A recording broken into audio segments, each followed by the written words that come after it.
When we do our pee break, we do like 1 hour of that.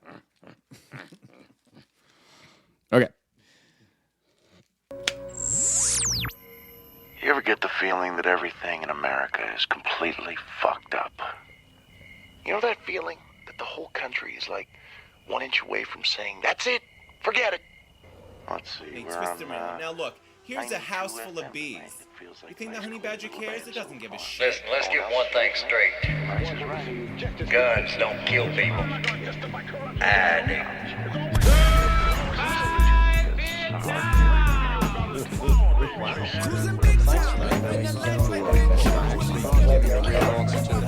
Stand up and proudly say, God bless you. God bless you. Bill of Rights. Thank God.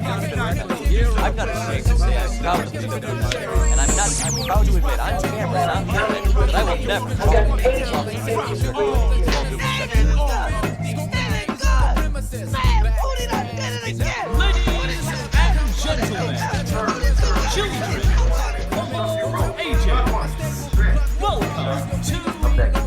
Not bad.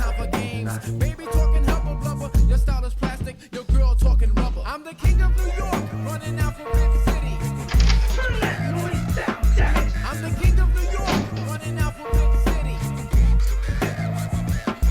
I'm the king of New York, running out from Big City. I'm the king of New York, running out from Big City. I think some apologies are in order. Is that old school LL Cool J? No. Okay. Who was that? New York rapper, though. You're in the right ballpark. Okay. Cool Keith. Cool Keith. Yeah. I was on Warp Tour. The first time I did Warp Tour, Cool Keith was on there. No shit. Yeah. Wow. Yeah, it was really good. Did you hang out with him? No. That would have been cool. No, I was in some podunk little punk band Dude. playing by the merch Yeah. tents. You probably weren't. I was lucky to get backstage at all. Yeah, exactly. I'm sure. You probably weren't ready to hang out with Cool Keith. No. Nowadays, like if you had that opportunity, Right. you would take it too. You would be like, I got to hang out with that guy. I got some knowledge for you. Yeah. Yeah. Well, because that guy was always like the mad scientist of rap Yeah. in New York. He did he was also known as Dr. Octagon. Mm-hmm. That was him, that era. Kind of an innovative dude. And that album that I'm blanking on the name of right now, he did with Dan the Automator. I love The Dan the DJ? Automator. Yeah. Yeah. That dude's amazing. Yeah. Yeah. And so Much Better Tomorrow. That's what it was called. Right. I randomly, so a couple episodes ago, we were talking about Mike Patton with Mr. Bungle and Faith No More. Mm-hmm. And then we did some work for Mike Patton. And then I saw we all, I'm trying to remember if you were, I don't think you were there. You weren't. But we all went out to dinner at this super fancy spot, took all our clients out. And Yeah. everything. No, don't remember that. No. Sounds pretty fun. Everyone was there but you. And, but we went out to the spot. No, I think I do know what you're talking about. Yeah, I remember that. We saw Mike and we went over. Yeah. He was eating with Dan the Automator because. Oh, really? Mike Patton and Dan the Automator put out an album. I should slide it into this in post. They put out an album of like this kind of like smooth listening, and half of it they did all just instrumental. Like him and Dan the Automator wrote this album, and then they did the album again, so it came as basically 2 albums, and it has this weird.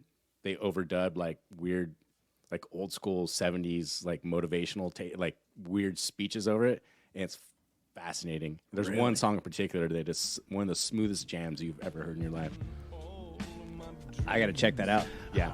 Never thought I'd see a face that could launch 1,000 ships. And the music was like wind in your hair. The moonlight caressed your silhouette. Kiss of ocean was dancing in the air. What must God punish me? Those 2 really creative dudes. Right. Um, Peeping Tom. I used to be. No, Lovage. That's it. That's the name. That's the name of it. I used to be friends. Get ready for a commercial to pop up here. You know, I've heard it said that carrying a gun is not supposed to be comfortable, but it Oh, gives really? you comfort. Do you think our I phones are actually listening to us? argue with that. Shut up. I used to be friends with this DJ in San Diego. Yeah. It was pretty popular.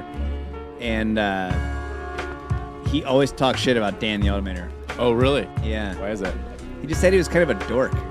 Yeah. Which is ironic because the guy I'm thinking of. Most people that are really good at stuff are dorks. Well, this guy was kind of a dork too, the guy that was saying it. So I think it was kind of like dork envy. Oh, like he's treading on his territory? Maybe a little bit. Yeah. Yeah, this whole album's really good. This sounds like Dan the Automator. Right. It's all in this style. Is that Mike Patton singing? Yeah. Yep.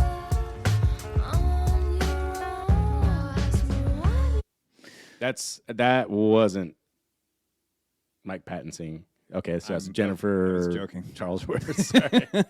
That dude can pull that voice. I know. When I started to ask the question, I was only half joking. By the time I finished the question, I realized it was actually a joke. Cool, dude. Yeah. Huh? That whole album that we just played, A Much Better Tomorrow, is fantastic. It's actually one of my son's like go-to rap jams for sure.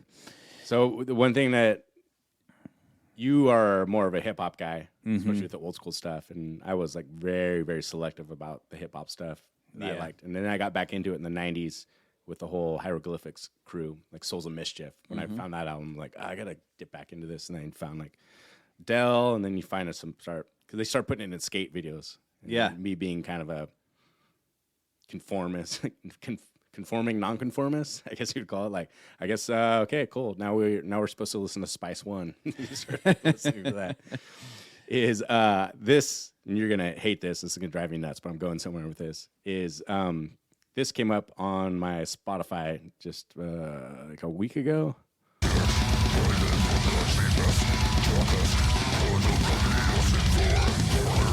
So I was driving and just listened to it.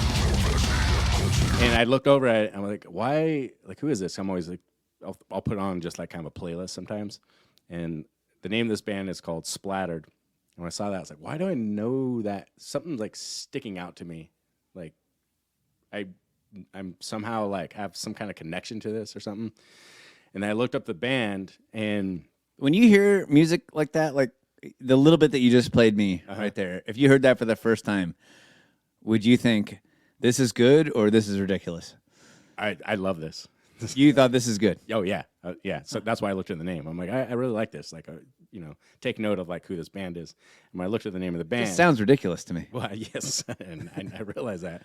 But that's how I feel. It's not like I hate it. I don't mean to say like, oh, this music again. No, it just sounds like kind of like cheesy almost. Really? Yeah. Well, see, now you know how I feel when someone says like, "Oh, that song all about that bass." I just love it. All right, fair enough. Whatever blows your hair. I will admit that it is a cheesy song. So maybe it's saying the same thing. Like, would you admit it's cheesy, but you like it, or is it just like this cheesy splattered? Not cheesy at all. Not cheesy at all. No, Okay, I love it. Fair enough.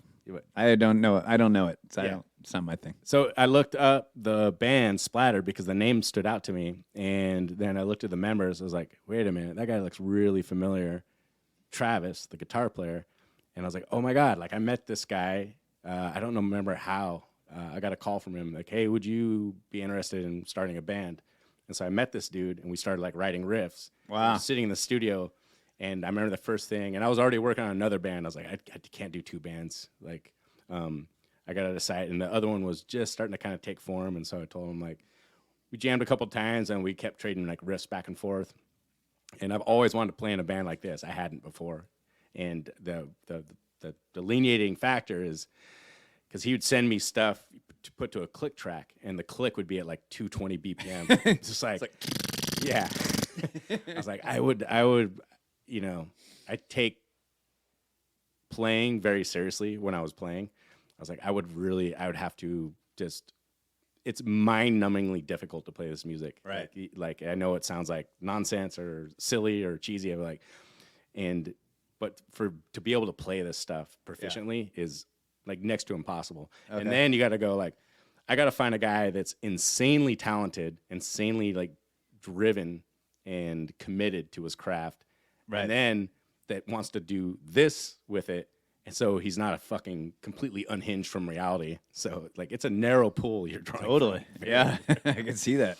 And so I stepped down from it. I was like, I gotta concentrate on this other thing, and I can't do 2 bands right now. And then the riffs that we were like messing around with became this Splattered, and he hit me up like 2 years later. He's like, we just fired our bass player. Like, would you be into playing? And at that time, my son had been born. I was like, I'm just starting a family, and like they wanted to tour and do all this stuff.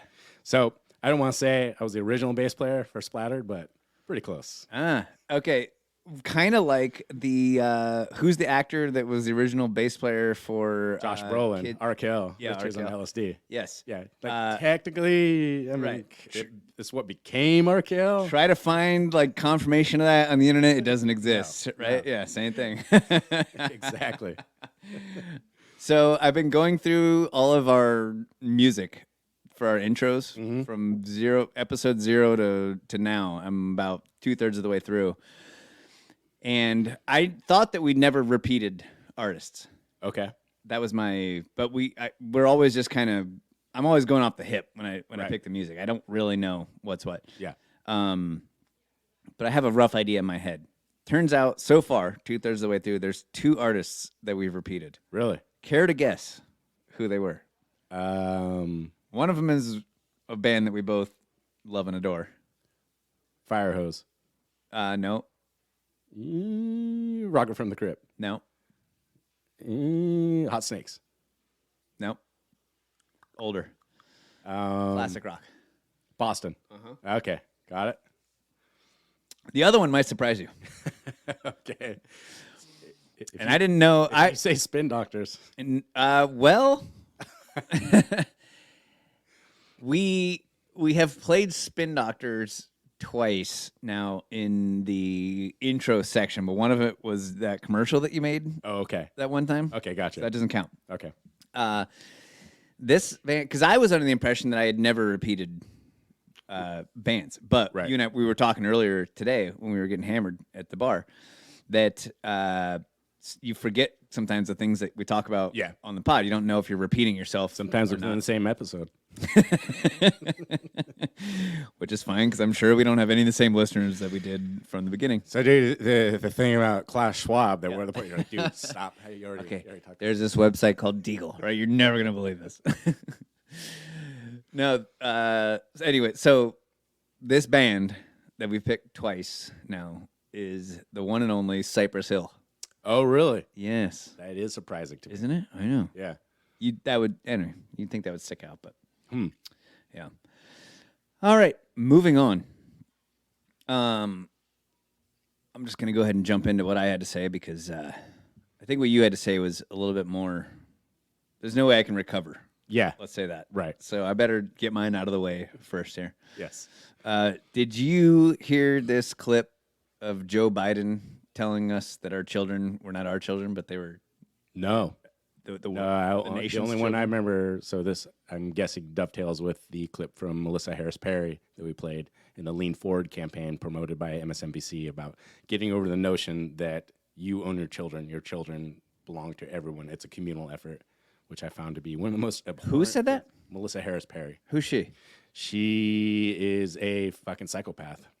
And they picked her to be the spokesperson for the Lean Forward campaign. That's promoted who by MSNBC. Joe Biden is talking about in this Okay, clip. there you go. He's quoting her. Okay. So he's doubling down on what she said. Really? Yes. Okay, Check it no, out. I haven't heard this, though. So I'll give the old video up here for you and only you to see, since we're remodeling You and my new French bulldog Yes. watching through the window. So remodeling the studio. We're not doing anything on video right now.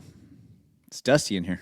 Very emotional. About community connections, about how all of us belong. Rebecca put a teacher's creed into words when she said, "There's no such thing as someone else's child. No such thing as someone else's child. Our nation's children are all our children. As I often say, you teachers hold the kite strings to lift our national ambitions aloft. You really do." I don't think he often says that, at least not public. I've never heard the kite strings analogy think that before. he's even alive. So, yeah. No one's child is someone else's child. I believe that to be a false statement. I consider your child not my child. Right. And I think you feel the same about my kid. I could double check on how my taxes are done, but I think it's pretty straightforward whose kid belongs to who. And I love your child. You do. I think I would probably lay down my life for your child. For sure. If it came to that, and I think you would probably do the same for mine. But it's still not my child. Exactly. Right. And as far as our children being the nation's children, No. I don't think so, sir. No. We are not going to do this on this episode, but I've been doing this crazy deep dive, and it began with Brave New World, then 1984, and the notion of predictive programming and tying it back into the British royal family. Like, I'm not going to do this right here, but Interesting. it is mind-bending, some of the stuff you see. And do you understand the notion of predictive programming at all? No. It's basically... I'm trying to think of the most simple way to explain it. It's utilizing iconic entertainment, media, or whatever to basically soften the blow for what's about to come to a population. Interesting. So it's kind of like there was something else I was thinking about this morning that is that. And the way I was thinking about it in my head, it's related to the limited hangout, but it's almost like the opposite. Where your movies do this, right? Right. Where they put out this. I was watching Enemy of the State last night. Do you know that? You know what year Enemy of the State came out? No. 1998. And in this movie, the big deal, the thing that is kind of setting off all of the action in this movie, is that the Senate is trying to pass this bill that makes it okay for them to spy on us. That would be predictive programming. Okay. Yeah. This was 98. This was 15 years before Ed Snowden revealed that the NSA was spying on us. The NSA is the main antagonist in the movie Enemy of the State. Right. It's not the FBI. It's not the CIA. It's the NSA. Like, they are putting that out there. Like, the NSA is going to spy on us. And they use all sorts of fantastical technology. This is something that we talked about on a couple of previous episodes, but when you look into any movie that has to do with something like this, that might be big state related or war related, like a Top Gun, whatever, that all has to pass through the Pentagon before that movie's released. They get an approval. I'm saying, like, you have to change this, you have to change this. Red Dawn, like, no, we're looking at a hot war with Korea, so like we need to change. You can't say China. No, it's got to be Cuba. Right. Yeah. So in this, you watch this movie now and you think, like, well, it's kind of funny because all the technology that they have is like really, really advanced from 1998. Right. I mean, some of it is impossible. Like, you know, when they do that thing, enhance right. on the the what is it? Yeah. The CSI show. David Caruso or whatever. He takes his sunglasses off. Enhance. He's like, there's our culprit right there. Exactly. It's like a blonde hair on the right. body. Exactly. So, you know, like, obviously that stuff, I don't know, it's just not, it's not real right now. And some of it is so not real that it'll never be real. But some of it is not real for 1998, but they are able to do that stuff today. Right. It's hard to watch the movie and not think like that's bullshit. And the best thing about it too, whenever they have that technology in a movie, is particularly like CSI is perfect at this. It's like some 22-year-old with a nose ring and like blue hair. Like, exactly. Enhance. He's like, got it. Exactly. It's so funny. You know who it is in Enemy of the State? No. It's Jack Black and Seth. Who is the kid from Can't Hardly Wait? The nerdy, like, short kid with exactly, like the blue hair and the earring. Yeah. I'm totally blowing his name right now, but that's exactly the guys. And then the other guys that are like the ass kickers that go out and like beat up the suspect or whatever. Right. Have crew cuts. Right. You know, like short hair. Oh, dude, it just dawned on me. Right. And one of the ass kickers is I'm blanking on his name. Big square jaw. Yes. Guy. Handsome fella. He played football in the movie Varsity Blues. Yes. Well, God dang, what's his name? Because they walk in and they all look over like, nice haircuts, boys. And they're all like dressed down like deep state FBI guys. It's even better than that. They go Just dawned on me what this movie is. I couldn't place it. It's like they're like, well, you guys are the smart ones, and you guys ask you like, well, couldn't you tell by their haircuts? And because Jack Black said that has like long hair, and let's see, what's his name? This is We're looking at Seth Green. Oh, okay. Anyways, show more because the other guy is killing me right now. Oh, okay. It's where's Scrolling. Where's that dude? Man, I thought he would have been right up at the top. Yeah. Well, it's just that these are all old Okay, pictures. keep going. I'm gonna find him because it's driving me nuts. All right, you go ahead. Anyways, they put this stuff out, and I was thinking about it this morning after watching it last night and having the worst nightmare of my life between then and this morning. And I'm thinking, they put out all this. This is one possibility. I don't know this for a fact, but this is how it seems to me, is that they put out all this crazy technology and everything that the NSA can do and all this like really over the top spying that they're doing. And they do it in a movie, kind of like that movie with Mel Gibson. Was it called Conspiracy Theories or something? Where they just make him look like an absolute wingnut. Right. So that when you actually start to think that stuff yourself, you go, oh, God, I'm just acting like a guy in that movie. Mm-hmm. I'm just acting like that weirdo or, yeah. They make it, it's the opposite of it's predictive programming. Is that, okay, Yeah. That's predictive programming. Yeah. Yeah. Yep. So they're trying to get you to think that you're crazy because what you're thinking about is just what you saw in a movie, not what's actually going on. If you saw it in a movie, then it can't actually be reality. Which is the connection that the vast majority of the population it will tend to make, because we just talked about Scott Can. Yeah, that's him. Yeah. Yep. Okay, so speaking of the NSA and the FBI and the deep state,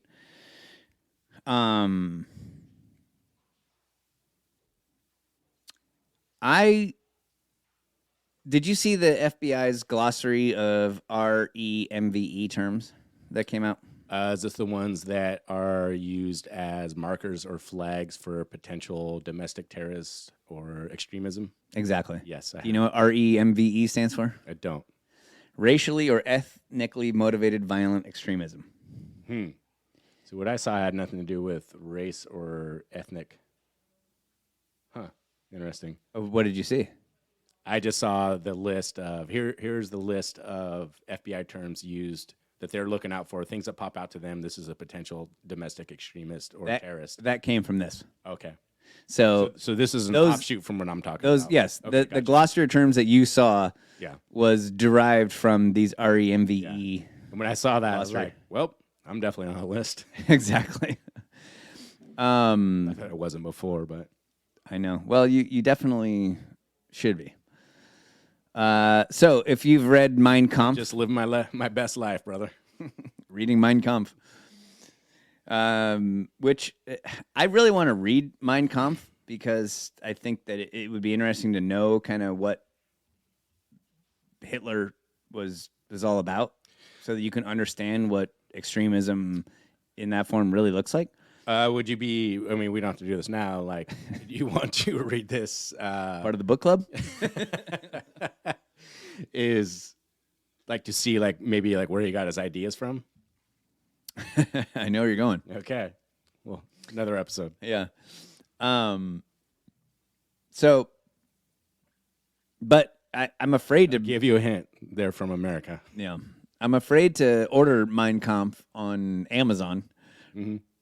To get it, you got to go down to like the local bookstore and buy it. Remember we had that because here in this neighborhood, every couple blocks, they have looks like a giant oversized post box with like a glass door, and it's books. It's a you can trade books. You can take a book, leave a book. Come on, yes. we were around there and put Mein Kampf in every totally. Just one specific neighborhood, dude. If you find you want to buy a house in a certain neighborhood but the prices are too high, that's what there you do. you go. You go around to all of the volunteer libraries there. Bring the price down, Yep. scoop in, Black Rock style, scoop up some property. Exactly. Jack the price Fucking back up. brilliant, dude. We got to do that. Yeah. The day is young. Okay, so the FBI came out with this glossary of terms used by RMVEs. And it's So yeah, I'm familiar with this, not particularly what you're showing me right now, because this is race and ethnicity specific. So I saw like the bigger one, as I was saying before. well, this also pertains to, if you go up and read their definitions up here, the threat overview.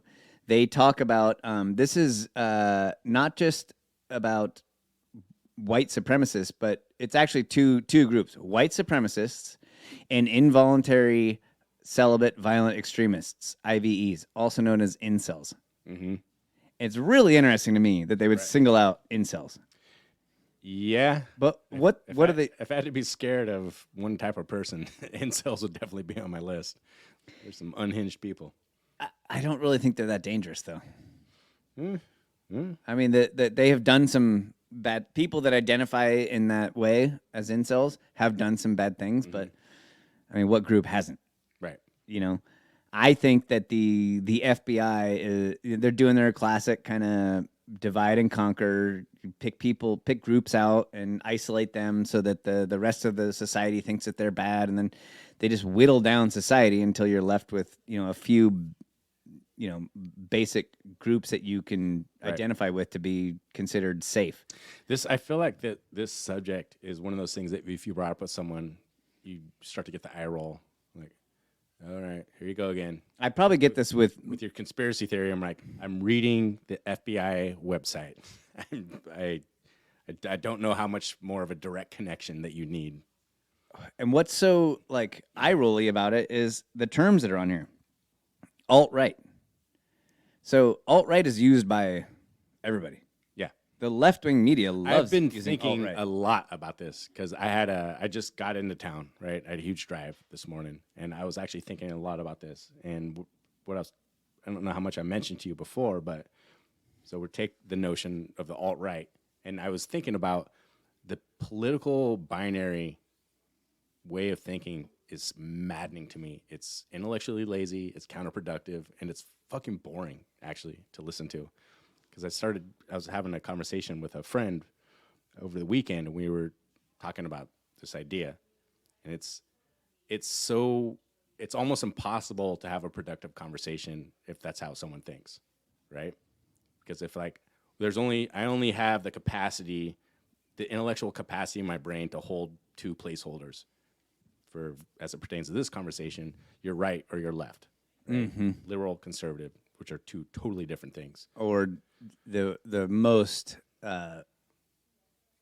clumsy and lazy would be Democrat or Republican. Yeah, and this is when absolutely, because Democrats and Republicans are the exact same fucking people. And when you have this conversation, which I have had the displeasure of having this directed my way, is if you don't perfectly fall into the narrative that they've already pre-constructed in your head of like who you are, they've made a presupposition about what you believe and where you stand on everything. And as soon as you challenge that narrative, you watch, it's like you can almost literally hear that squeaky hamster wheel in their head, like slow down. They're like, I don't know what to do with this. And what they do with a wave of the hand, like, okay, no, you're alt-right or whatever. And so, for example, you would talk to someone like, you're into you're into hunting, yeah. So you have guns, I do. So you're pro Second Amendment, I am very much so. Okay, so you probably don't want gays to get married. No, why would I care about that? Like, why? You marry whoever you want. Like, yeah. That's the knee jerk. It's a non-issue to me, and you can see like their eyes kind of cross. Like, that's the knee jerk assumption. Does not compute. The things that people. Oh, fuck it, you're a Nazi. People on the right, which it's again a clunky term, but people like us, the assumption is that we hate gays. So not only do we not want them to get married, we want them to die and not exist. I know, right? And that's only true if those people are trying to force me and my family to do something that I don't think is right. Yeah. Then it doesn't matter that they're gay. I want you to die if you're straight and you're telling me to do the same thing. I care about the individual. What you do with your life has no bearing on my life whatsoever. I want you to be happy, to be honest. Yeah. I want you to do what you want to do. I just don't want you to tell me what to do. If you're poor, I want you to be rich. Yeah. If you're homeless, I want you to get your life together. I don't just want you to die. Right. And that, I think, is the assumption, that the knee-jerk kind of lazy assumption that that's people that's the point I was getting at. Is just you take. I knew it better than you, so I was making it better. So you are, I'd be Darwin, and you'd be Thomas Huxley in this. You're my bulldog. Exactly. You want to get into it? No. Okay. Yeah, so you kind of clean up my thoughts. I'm like, I can't say this in front of people. And you come in swinging and basically repeat what I said and just think that it went over better than what I did. Meanwhile, causing a fight with somebody across the room. Yes, exactly. So yeah. So, anyways, these terms are basically what. Just to kind of make this, I don't want to drag this out, but what the FBI has done here is they've created a glossary of terms that their enemies use, and now they're going to say that because a lot of people just think like, well, if the FBI says it, then it must be true.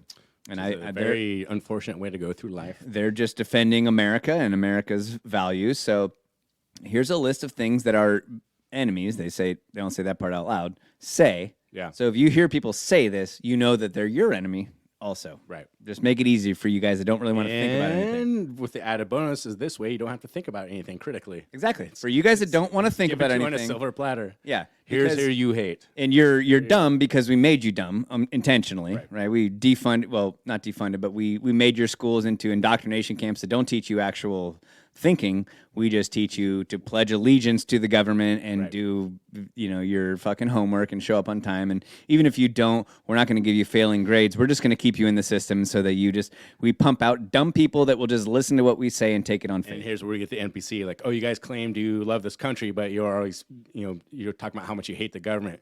The government is not the country. Yeah. Like, how many ways do you need that made clear for you?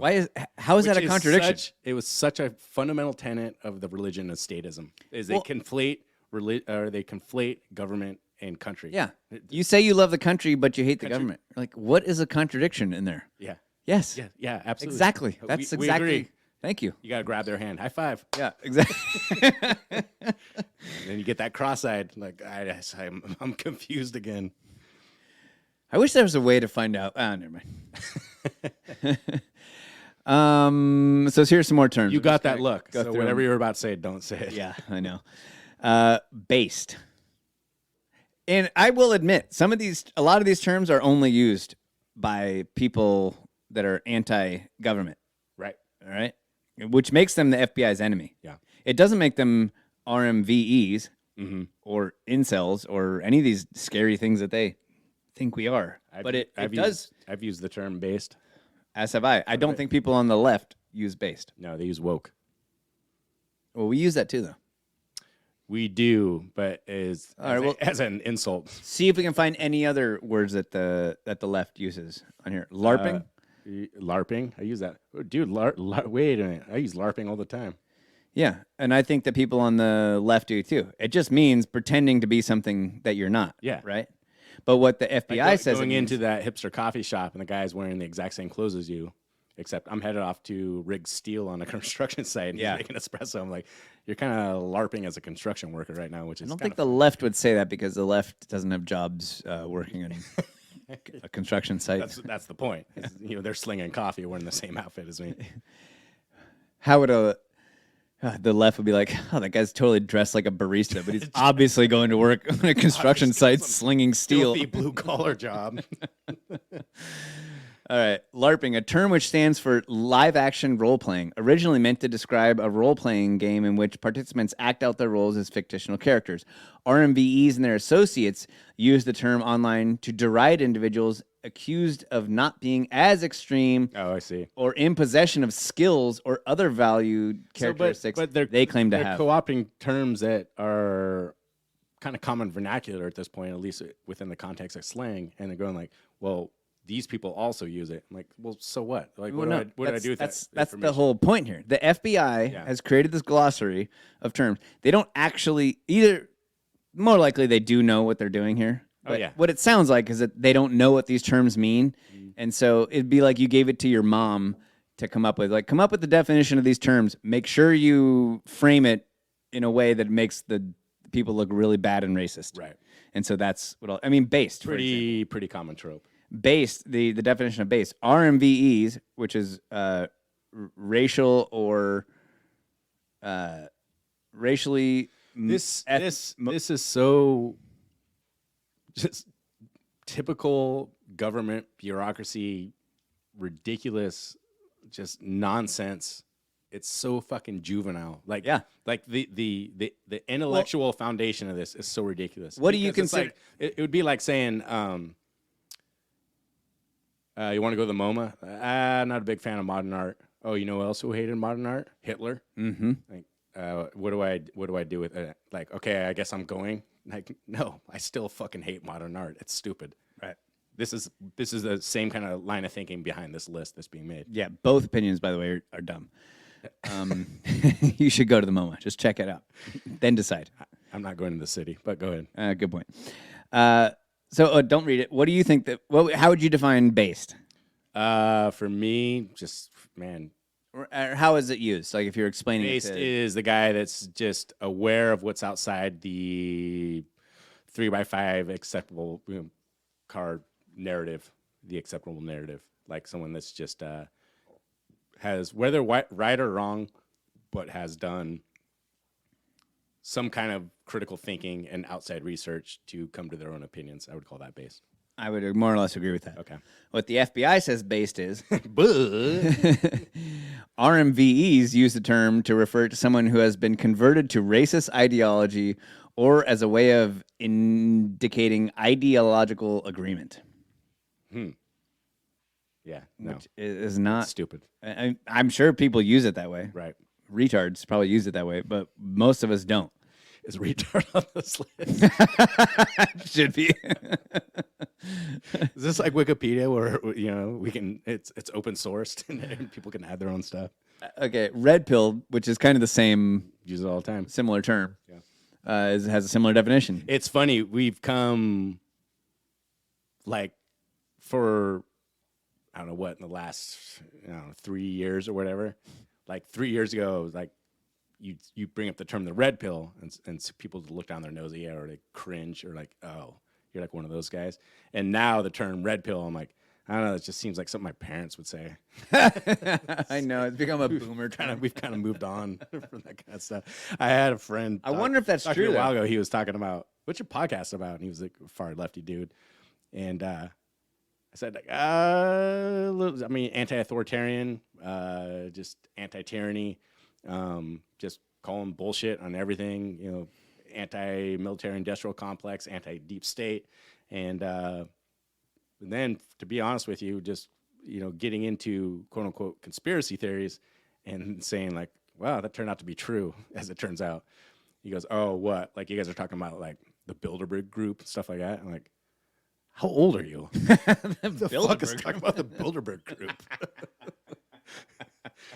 Awesome. It's like I'm talking to my grandparents right now.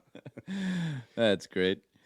All right, so the reason I bring this up is because of how silly it is. It is. And I think that just about anyone that sees this... And I got to say, I'm severely disappointed because this is all bullshit, right? Case closed.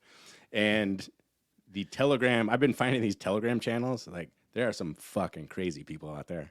Like, yeah. And it's fun to watch. There's a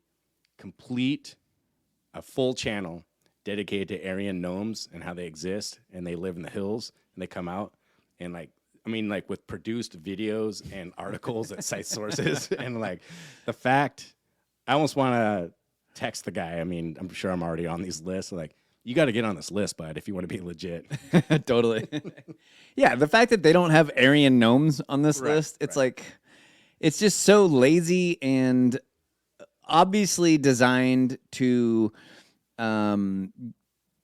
address boomers, Right. right? And people that watch cable news Yeah. and just take what the FBI says as the God's honest truth. Yeah, they watched And- Joe Biden's speech about the biggest threat that we have in the world is MAGA Republican domestic extremism, and then you direct them to this list, and you're like, okay, this is the next thing, and this Yeah. is the next demon, this is the next boogeyman I'm supposed to be worried about. Exactly. Or in that same vein, they use this as a circular argument to say, like, well, sir, if they're talking to a judge, like, he's obviously a white supremacist. He used the term red pill, and you can see from our glossary of terms, red pill means he's a white supremacist. So there you have it. It's proven that he is, because we said so earlier, and then he said it, and then we confirmed It's that. the same fundamental line of thinking of like why the notion of hate speech is so ridiculous. It's like we're gonna retroactively go back and look at everything that you said. I don't know, maybe have a podcast or something, and If you do not put it on the internet. and what you said is hate speech.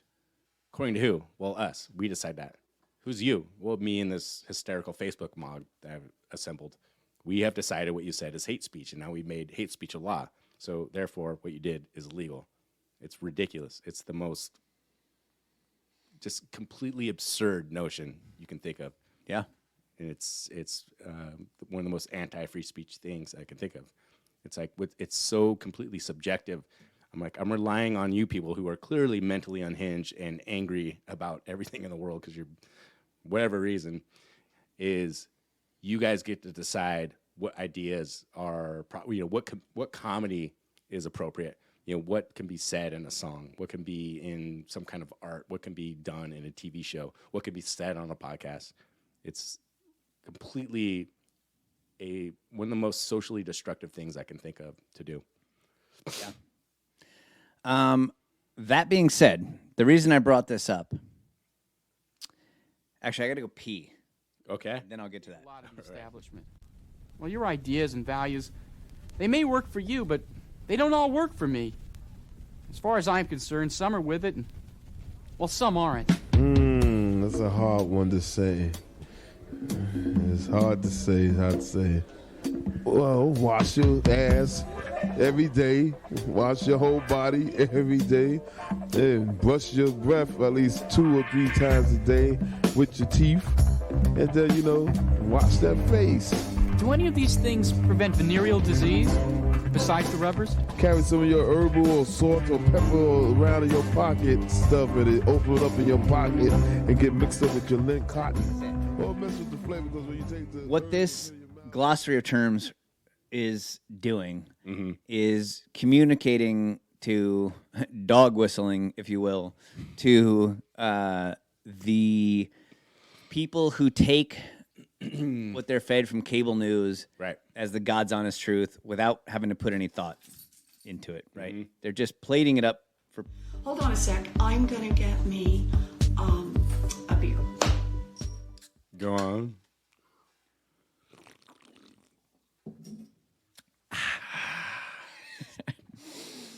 It's disappointment leaving my body. Okay. We do need to get a beverage sponsor. That would be nice. Maybe Bud Light. Bud Light. Available. That would be good. And from what I can tell, here's my theory, basically, about what's happening in mainstream media. Mm-hmm. Call it corporate media Right. or legacy Right. media. I feel like the walls are closing in on these people. Oh, absolutely. I feel very optimistic about what's going on. Me too. Right now. I've actually been pretty amped on everything. The darkest hour is always just before dawn, as they say. Mm-hmm. Doesn't totally make sense. I don't like that analogy. It's also not true, but go ahead. The coldest temperature is just before dawn.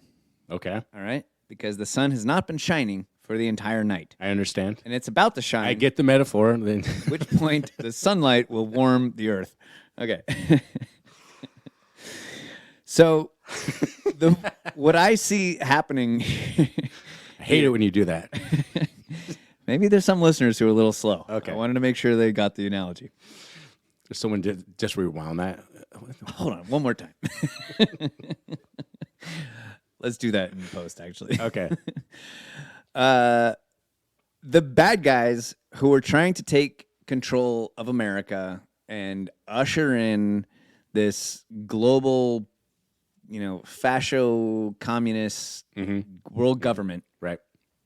I think are feeling the walls closing in around them. I totally agree. And like a trapped animal, they are lashing out, getting more aggressive and more outlandish and with their proposals. More desperate. Yeah, for sure. Absolutely agree.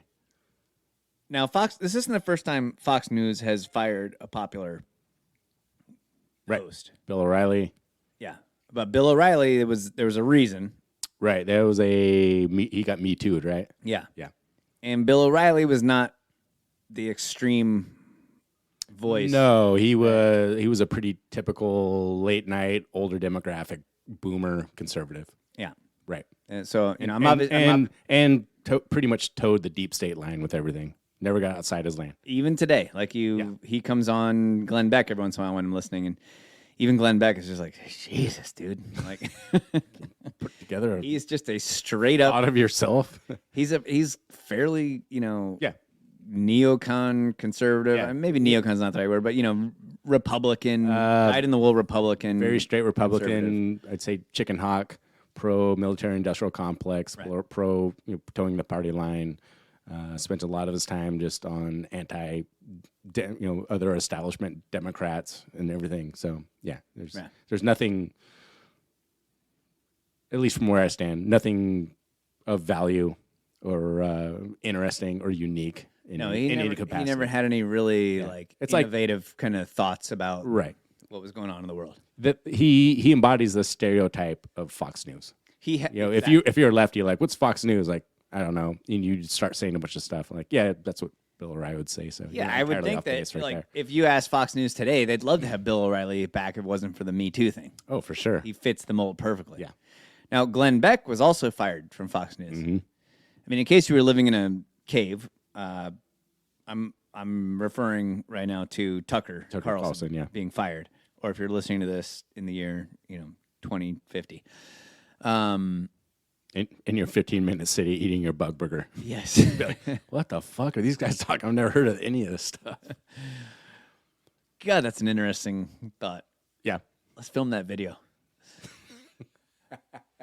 Okay. So Glenn Beck was also fired from Fox News for being kind of too extreme. Oh, they showed him, though, because where's he at now? Yeah, he's a nobody. Yeah. He's probably homeless. Yeah.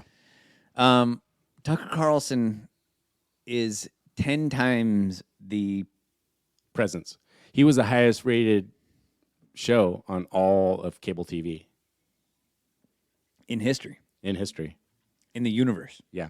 There is nobody more popular. So this was hilarious. I still, to this day, have never seen an episode of Tucker Carlson, right? You guys have sent me clips. I've seen clips. I'm just like, I like it. Like, I think he's really good at what he does. I've never been like a Tucker guy. I'm not set up logistics-wise to watch cable TV or to watch the news. So it gets filtered through me through other means. And which is good because when you see it, you're always seeing it through your own kind of like bullshit filter instead of religiously watching it like I did, like every night. Yeah. I got to the point where I was watching it every single night. Really? I had to see it, yeah. You're like an old dude trapped in a young body. I swear to God, I know, except Tucker is different. Did you do the old school move and watch it just fucking at some ear-deafening volume and the phone's ringing and you can't, when you're just sitting in your recliner? Well, I got to be able to hear it. So. Just kind of napping every 15 minutes. Yeah. How else am I going to hear it? I remember seeing clips of more and more clips seem to be coming my way or popping up on various kind of social media platforms. I'm like, wow, seems like he's kind of stepping outside the narrative a little bit. I mean, this started a couple of years ago, to be honest with you. And then when he did he wasn't always no, he was this guy. No. And he used to be on CNN, MSNBC, and he's always maybe the conservative guy, but he wasn't like really reaching outside the box. He wasn't reaching for the truth, which those outlets are. It's like diametrically opposed. He was on. They can't have the truth on those channels. I think in the beginning he was on CNN's Crossfire. Well, before that, he was a contributor on those channels. But you watch those, and a print journalist, I believe. Yeah, you watch those debate shows, quote unquote, And it was like two guys in the middle, like 5 to 7% of the ideological spectrum, arguing over like very like vast nuances of some policy or whatever. It was like completely uninteresting. Was it about policy though? I mean, or whatever, like hot button issue. Yeah. Was going on at the time. I don't think it was all that significant. It wasn't at all. It was. Yeah. It was. Which is a point pointless. he makes in that video that just came out that he released. I on haven't Twitter. even seen that video, and I kind of have guessed what he has said, and maybe you can correct me. Or should we play it? Do you have it queued up? Yeah. Go ahead. You haven't seen what he said. I'll correct you. You correct yourself after you watch it. Go ahead. But I remember more and more clips coming to my way, and then he was talking about when he came out with the JFK stuff. Basically said like the CIA killed JFK. Yeah. I was like, holy shit! Like some guy, like the biggest, the most watched cable news TV show in the world, and the guy who runs it is just saying, which I've been saying, my friends have been saying since we started looking into this stuff in our early 20s or whatever it was. So it's pretty. Remember, we started making jokes on the podcast, like that guy better not get on any planes or go up into any tall buildings anytime soon, because you're not supposed to talk about this stuff. I mean, there's a reason why that guy the CIA took out JFK in the first place. It's like he got outside his lane and saw things. I don't know. We're not going to get into that. Well, we might. I mean, there's a reason why Tucker Carlson was fired. Right. Well, was he fired though? Yeah. Okay. I thought it was mutual. So you know more of this than I do. If it was mutual, Tucker did a good job making it look like he was fired. Okay. And Fox News didn't really refute that. So let's just say he's fired. And so this will be interesting because you know more about this than me. So I haven't seen any of this stuff. I've seen like bits and pieces. So you tell me how much, if I'm right or wrong on this. Mm-hmm. So let's just say functionally for this conversation that he was fired, correct? And he was fired. I mean, none of us know actually what the truth are, but would you say that he was fired? What's your gut instinct?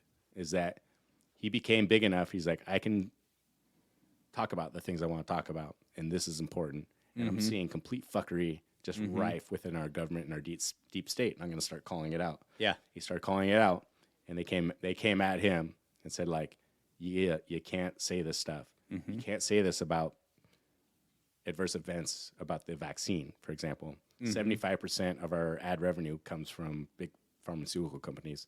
And Right. You can't. None of whom, by the way, advertised on his show. Okay. And you can't come out and say that the CIA killed JFK. Like, are you CIA didn't advertise on a show either. Oh, did they not? No. Okay. And they basically came at him and said, like, this is how it's going to be from now on. He goes, I'm not going to do that because he doesn't have to. Okay, this is awesome. So when those fucking cackling yentas on The View had like a celebration party, like Tucker Carlson's gone, and then you see like all these lefties like celebrating, like AOC. Oh, he's ass out. Deplatforming work. Can I ask the audience if they'll help me do something? Come on, folks. Na na na na na na na na. Hey, hey, goodbye. Na na na na. I mean, sayonara. I don't think anyone likes to celebrate the demise of someone's career, but Well, he he's is, not- but he it's is not dead, responsible for the demise of someone's career. Yeah. But he is responsible for the degradation that we see somewhat of our democracy in this country. And I just think as a faithful person, look at God. Look at God. Well, and Russian propaganda hardest hit. I mean, he's been the biggest purveyor of pro-Russian talking points. So it's a good day for the Ukrainian people. I saw this thing on Twitter. This guy said, at Tucker Carlson, like, welcome to the resistance, like some basement dwelling SJW. Just like trying to like, say like, yeah, we got you now. Like, I think, what was he making? $20 million a year? He's worth over $100 million easily. As soon as he, let's say, got fired from Fox News, the demographic that counts between 25 and 45 as it pertains to cable television plummeted immediately. He's going to go somewhere else, just like Glenn Beck did. He's going to start his own platform. He's going to bring the vast majority of those listeners to his own platform, except now he's going to make all the money. He's the general contractor now of his own show. Right. And he's going to be able to talk about whatever he wants. Like, I don't know why you people are celebrating. And as you were saying, this is such a good thing. This is the death roll of legacy media. Yeah. Which we're witnessing it in real time. We have been for a long time. They fired Don Lemon too. Not to compare Don Lemon to Tucker Carlson, because Don Lemon got demoted to the 8 o'clock in the morning spot and was on one of the lowest rated cable TV shows and one of the most failed networks. CNN is just like plunging into the ground. They're in this, I mean, CNN Plus took off because it lasted for 14 days, something like that. The fact that if he hadn't gotten fired on the same day, I don't think anyone would have even been talking about it. Right? Yeah. So which was, I think, brilliant on CNN's part, so that he couldn't claim racism or anything. It's no, because it was a big deal. Like, had it happened, in some other time, it would have been a slightly bigger deal. But there's the Tucker thing just completely sidelined whatever happened to Don Lemon. It was on par. Dude, remember that guy down at the sports bar? He was like the fry cook. I'm like, yeah, they let him go. All right. Yeah. Why are we talking about this? Yeah, he made. Did they find another fry cook? He made the fries just the way I told him to. I guess. Yeah. Timely. But the point being of everything I was saying is that we are he is taking that audience with him, and because he sees the model being made by a Glenn Beck or a Steven Crowder or all these people that go even the Daily Wire people. We're just going to create our own platform. We don't need this. We need to be not beholden to any corporate sponsors to be told what to say. I think some of those entities like Daily Wire, I think they have some marching orders. I mean, of course, once you start making money and you start getting, invested advertising, you do have to take that into respect. And so go ahead. Well, I think that here's two things that I think about it. I think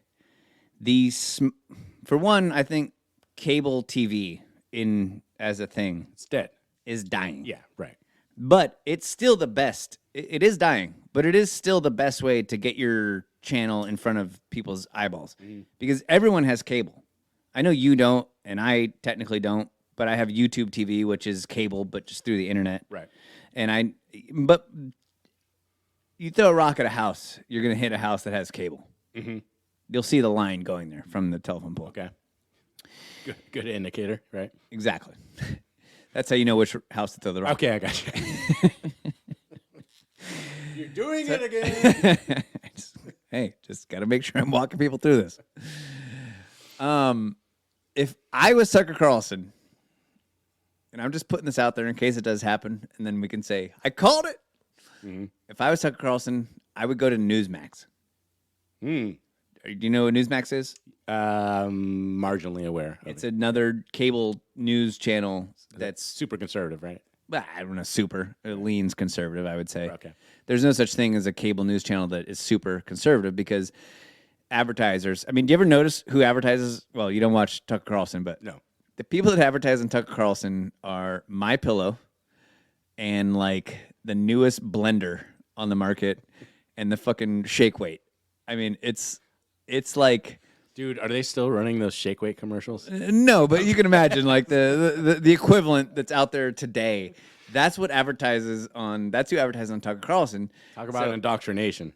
So, honestly, for Fox News to lose that advertising, yes, he was the most popular show, but no one would advertise with him. Yeah. Car commercials, beer commercials, none of that happened on Tucker Carlson because no one wanted to be associated with Tucker Carlson. Really? Even though he was the most popular. Yeah. And so we haven't actually started getting into what I want to get into. Okay. Yet, but that's kind of the basis of it, is that no one is actually... There's this populist movement happening right now because nobody is paying attention to what the people want. The corporate media doesn't give a fuck about the people. They're listening to a very marginal, bizarre, outvoiced,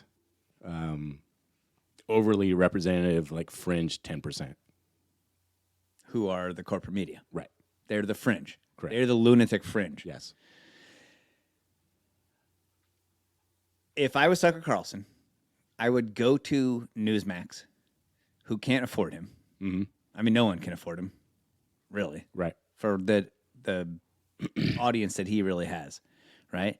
I'd go to Newsmax and I would just say, well, give me ownership, like half ownership in the company, and have a corporate news channel.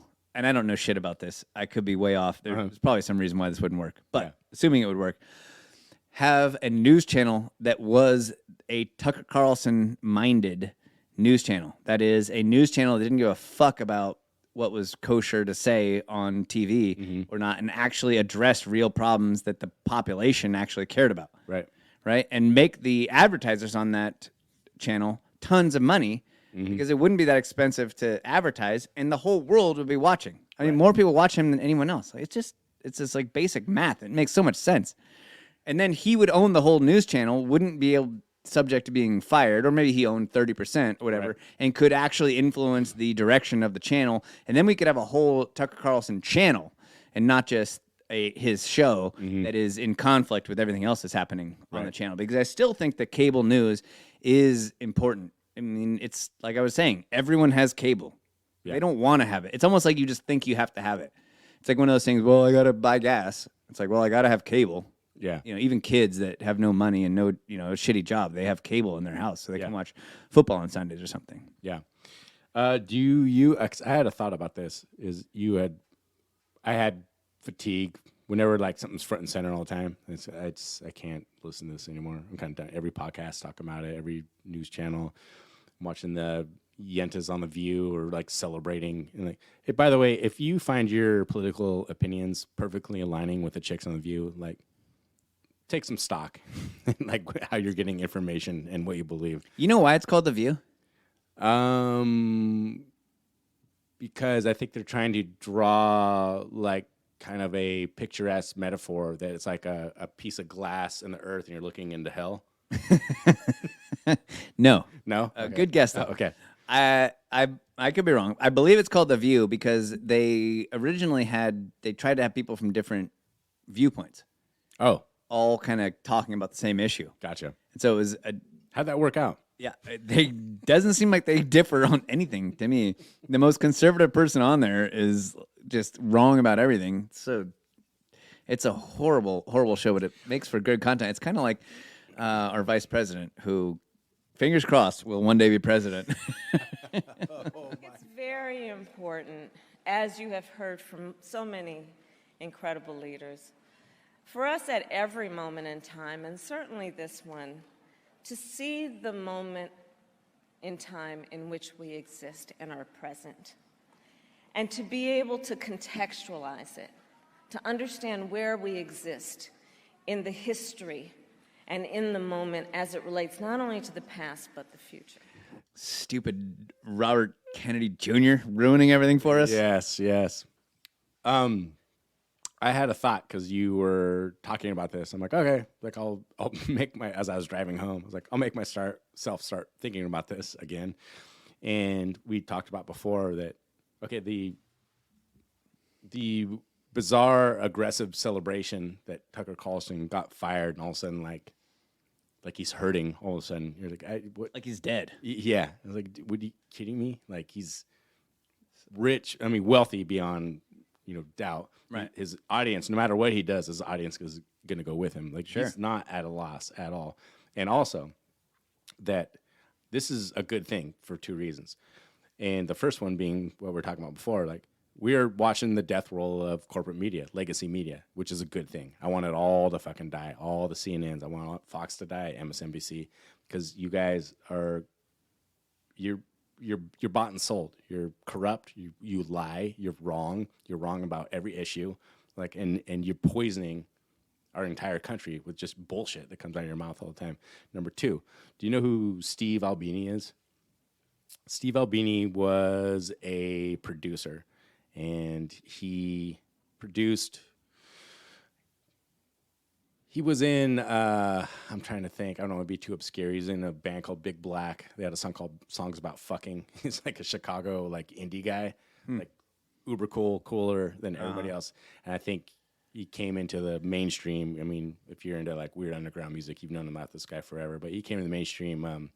Nirvana tapped him to produce their album In Utero, which is the one that came up after Nevermind. And he's a very very outspoken, very unapologetic, like very very principled, like diehard independent guy, like indie rock. And he wrote this beautiful article that I believe was in either Flipside magazine or Maximum Rock and Roll. I can't remember which one, but he had said, and I'm bringing this back to Tucker Carlson and the whole corporate media news model, is he laid out the nuts and bolts of what it was like, because at that time punk rock, using my finger quotes here, had blown up. So the Offspring were like a huge band all of a sudden, and Green Day, and then Blink-182. I mean, they're fucking dog shit bands, but it had opened the doors. It became like the gateway band, so they could listen to like, ooh, now I'm like an edgy guy. I'm listening to NoFX and or whatever it was. But he was talking about the difference of like how much better off, because at that time, and I was in bands at this time, the major labels were coming around and just trying to scoop up the next Sum 41 or Blink-182 or whatever. And why these bands always have fucking numbers in their name is very odd. Period of time where you had to have a number in your name. Yes. Like, and that's how major label, because that's how 311 KKK. Have you looked into the numerology of that? Believe me, I have. I am up on the ADL's website. And Steve Albini was saying, like, you know how many times I've seen bands come through my studio? They got a major label, they signed to a major, they never toured, they never did anything, and a major label goes, we're going to give you guys $1 million advance. Make sure you retain that alone. Yeah. And you're going to go in and, you got a bunch of 22-year-olds or whatever, like we just got signed, they gave us $1 million, and they're going to go in and do this insane recording. You spend a bunch of money, huge record budget and everything, and they're going to get a hit on the radio maybe, and most likely a cover, Atari's Boys of the Summer. And turns out the label they signed to, which I think was DreamWorks, like, oh, we own the rights to the Don Henley original, like, so we're making double royalties on what we just suggested that maybe you guys put on your album, and we're going to push it as a single. So you have these huge bands that are fucking broke. They make no money, they break up, right? And it made me think of that. He goes, if you sell 500,000 records on a major label, you're broke. Your band is done. They're going to drop you, and your band's going to break up because they own the rights to your name, or they own the rights to your masters and everything. Like, that's the end of your career. You took that $1 million advance, never got it paid back. Maybe you had a fun life in doing the whatever Huggies Fall into Softness tour or whatever bullshit corporate tour that they put you on, and now you're done. The whole career that you had to do. Now, if you sell 100,000 albums on an independent label, where you have a deal with them, it's like we split it 50-50 maybe. On a major label, you're keeping 10% of your royalties. On an independent, like, yeah, you're rich. Hey, look, I'm going to pay out your record, I'm going to front the money, and we split everything down the middle, handshake, here we go. Like, you are fucking killing it. Like, yeah. You're doing it. So you have a band, like, not the hugest fan, but you have a band like NoFX, or like, they never have to worry about money again. So they stayed on an independent label. And you ask your average kind of normie who NoFX is, they vaguely familiar with them. Right. So you could have, what I'm getting at is you could have this model with the corporate news media and people saying, celebrating that, like, oh, Tucker Carlson's going to be hurting. If he takes 20% of his audience on Fox News, which was the most watched cable TV show of all time, and takes it to his own platform that's the same way that Glenn Beck did, he's going to be wealthy beyond anything that he was making on Fox News. Right. I agree. However, I don't think that he is going to have as many viewers. No, he won't. But if he takes from my perspective, I want him to have as many viewers as possible. It's not good enough that he is successful. Yeah. He needs, because he was so popular before, and I very rarely had a problem with what Tucker Carlson was talking about. Mm-hmm. And the things that I'm about to play a clip for you of this, of why the legacy media thinks Tucker Carlson is so bad. But the things that they accused him of doing, I don't think he ever did. Mm-hmm. He was not a Vladimir Putin supporter. He never said, I love Vladimir Putin. I just they say he did. How many times have we heard that? I know. I know. That's Tulsi Gabbard was a Russian asset. It's like it's just. Like, They said, "Can you guys come up with something new?" Yeah. They said that he. Everything they said about him is based on false or half truths or out and out lies, right? And so what I want is for his audience, which was huge, to continue going forward. So yeah, if he goes to his own thing, if he goes to the Blaze, if he goes, it's not going to attract as many listeners as if he's on, or watchers as if he's on cable news. So I think he should go to Newsmax, but get ownership in Newsmax. Make Newsmax a alternative news channel that Fox News never was. Mm-hmm. Fox News is always kind of a rhino news channel. He just happened to be on there doing crazy shit, the same way Glenn Beck was. Yeah. But Glenn Beck never got as big. He just didn't have time. They killed him. So this is what you tend to hear about Tucker Carlson. Ambassador Catherine Weiler, Prime Minister Nick. You tend to hear commercials. Sir, it's an honor about to meet you. Other things. You know how the whole world remembers January 6th as the day a bunch of violent Trump fans stormed into the Capitol? Well, according to Fox News, we just got the footage wrong. McCarthy kept his promise. He gave all that footage to Tucker Carlson, who last night cherry-picked innocuous clips to try to rewrite what we all Stephen saw Colbert happen. is such a fucking shill. It's like, that guy is ridiculous. As if the rest of the media didn't cherry pick the same shit. It's between him and Jimmy Kimmel, just like insufferable lapdogs for the narrative. It's so silly. I will say Jimmy Fallon, who falls into the same traps, is not as bad. Not as bad, no. Yeah. I said Jimmy Kimmel. No, I know. Oh, okay. I often get them mixed up. My wife has to correct me on who's who. But I like Jimmy Fallon. Yeah. I think he's funny. He's funnier than both of them put together. For sure. And coincidentally, is also not as stupid. Yeah. On January 6th. They were peaceful. They were orderly and meek. These were not insurrectionists. They were sightseers. Sightseers. Sightseers, really? Grab a rock, honey. We're going to the Louvre. The footage they showed, by the way, right there, in case you're just listening and not watching, since we actually don't have any video of this show, was people picking up pamphlets in the hallway of the Capitol. Right. Because they were curious about how their government ran and what the history of the building was. And it's like, who owns that building? Well, it's the People's House, Matt. Ah, that's interesting. Interesting detail. I want to peacefully smear my crap on the Mona Lisa. See if she keeps smiling after that. If you have to punch a cop on your way in, you're not sightseeing. You fight seeing.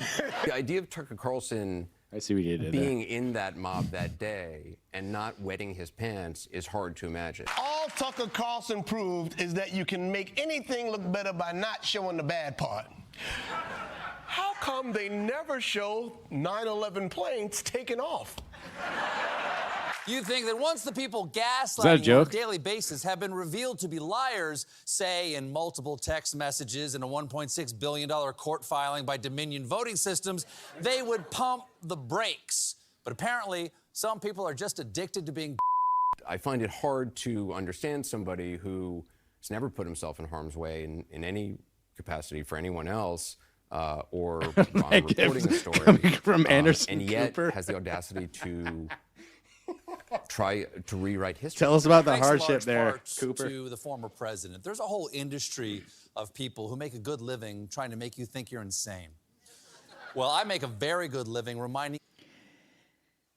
It's the same thing that, remember that commercial we played with Gavin Newsom, who's basically running for president, right? Talking about how great California was, and everything he said was the exact opposite, right, of the truth. Yeah.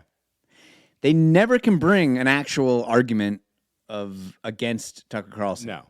They just can say like, well, he's a Russian asset, or he hates America, or they don't have any actual evidence. And the one thing that Colbert played, the only thing I can fucking think when I see Stephen Colbert get all righteous and indignant is the dancing needles. with I his know. dancing vaccine, Me too. full production coming out in these hypodermic syringe needle costumes, and they had a song called Vaccine. I'm like, Dude, you are the most, just, can you get the cock any further down your throat of the fucking corporate narrative? Look at the one thing the one clip in this montage that I found of actually showing what Tucker Carlson said was him talking about how the vast majority of people that came into the Capitol on January 6th were peaceful. And that was the clip. An irrefutable fact. And based on the footage, that I don't know how you could refute that. Yeah. And all he could do is just kind of say, "Wow, that's ridiculous." Like, why? Those people that you just showed, you would have been much better off having the audio. You should have doctored it up. Yeah. Had the audio of Tucker Carlson, but showed the video of them smashing the windows that we've all seen a trillion times. Speaking of cherry picking, right? So what's going on is the walls are closing in on the mainstream media. And it's a beautiful thing. And they're like an animal trapped in the corner, gnawing their own leg off to try to get out of this. They fired the guy that's the most popular newsman that the world has ever known, the universe has ever known. Yeah. Did you happen to see the 60 Minutes interview with Ray Epps? I actually heard some. I was gonna be snarking. Like, do you think I saw the 60 Minutes episode? I did hear some of the excerpts from that. So, I'll just play just kind of the opening of it here. News. Ray Epps is a. After I play this commercial. We are going to the Capitol. It's that direction. At 6'4" in his desert camouflage, bright red Trump hat, and military-style backpack, Ray Epps stood out from the crowd on January 6th. That's him running toward the U.S. Capitol alongside the vanguard of rioters who first attacked and overran police. What do you think when you see this now? It brings back some bad memories. It's hard to see our Capitol under attack. It's been more than 2 years since the storming of the Capitol, but Ray and his wife Robin told us it's hard to see the Capitol under attack. Mm-hmm. Okay. Do I need to say this or? I'm not gonna. I don't know what the level of intellect of someone hearing this right now. Go ahead, say it. It just.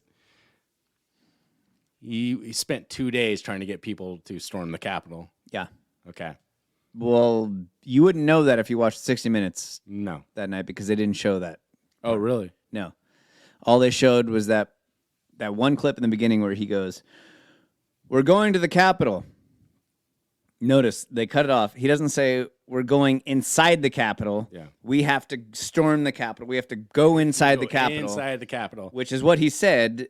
And everyone around him started going, Fed, Fed, Fed. Yeah. They knew that he was a Fed. Totally. And also I need to point out is that this is a detail that I think is a little bit interesting because this was all centered around the Trump rally, right? Is how like supposedly this chaos ensued, began. And he, diehard Trump supporter with his Make America Great Again hat, bright red hat, never went to the Trump rally. He was only outside trying to get people to go into the Capitol. If this doesn't scream Fed to someone, I don't know what does. Well, the 60-minute episode talked about how unfairly he was being treated. And let's talk about unfair treatment on January 6th. Hold on. Before you do. Okay. I do want you to. But let's keep in mind that Tucker Carlson called Ray Epps out many times. And that's what this 60 Minutes article was about. Was saying, how come we haven't addressed the Ray Epps issue? This guy was the only person caught on video saying, let's storm the Capitol. Let's go into the Capitol. He's the only one on video knocking down the barriers. And he was interviewed and then let go. He was never put in prison. He was never, he is complaining in this video that his life has been ruined. But I'd like to talk to the people whose lives are been ruined by being put in prison for doing far less than he did. That's the point I was getting at. Go ahead. Yeah. Well, no, it has been nothing short of draconian of like how the people on that day that were arrested were treated. They were put in solitary confinement for 100 days, 200 days. the Buffalo Shaman, that whack job, got sentenced to 4 years, and then this came out, and they let him out for good Tucker behavior. all of a sudden. Carlson's expose of the video of him just meandering around with video police came out escort of got him released. Him walking around with 2 police officers, Yes. just That's what got that guy released. yeah. So Tucker Carlson, and they said they're like, well, no, it's for good behavior. I'm like, you kept that dude in fucking solitary confinement, give him access to any phone calls or a lawyer for multiple days. I mean, which is the most horrific conditions ever. You sentence him to 4 years in prison. You get him in there. The videotapes come out of him peacefully walking around with a cop, a security cop, a mall cop, or whatever. On each side of him, like they look like they're taking a leisurely tour of the Capitol. And you go like, well, we're gonna let him out for good behavior. And it's ridiculous. The narrative of the people on the fucking left. This is what drives me insane. Of just aggressively like, all these people should be in prison. The domestic extremism. You heard Biden's speech. You know, they're mega Republican extremists. You know, they need to be put in prison. You know, they belong in jail. I'm glad those people are in solitary confinement. What about this guy? Not him though. Not him though. right. You know how ideologically incongruent that is? When you say not him, you mean Ray Epps? Ray Epps, yes. Yeah. Not only not him, but we're gonna have 60 minutes. Do a whole episode on how awful it is that he's being treated so poorly by the media. There's this people poor sitting guy. in fucking solitary confinement No. right now. That's not nearly as bad as this poor guy who's being hounded. On his ranch in Arizona that Yes. got interviewed once and let go. That's Yes, the guy. Exactly. That's the victim. I mean, it's really sad the way he's being That's treated. the victim, okay. Yeah. The only that guy, was by the way. outside screaming at people, and all these other agitators are saying, like, this guy's a Fed. This guy's a Fed. Don't listen to him. The guy that spent 2 days, huge Trump fan. Oh, dude, look at my hat. I'm here because of Trump. Didn't make it to the rally, oddly enough, but spent that time instead agitating people to go inside of the Capitol.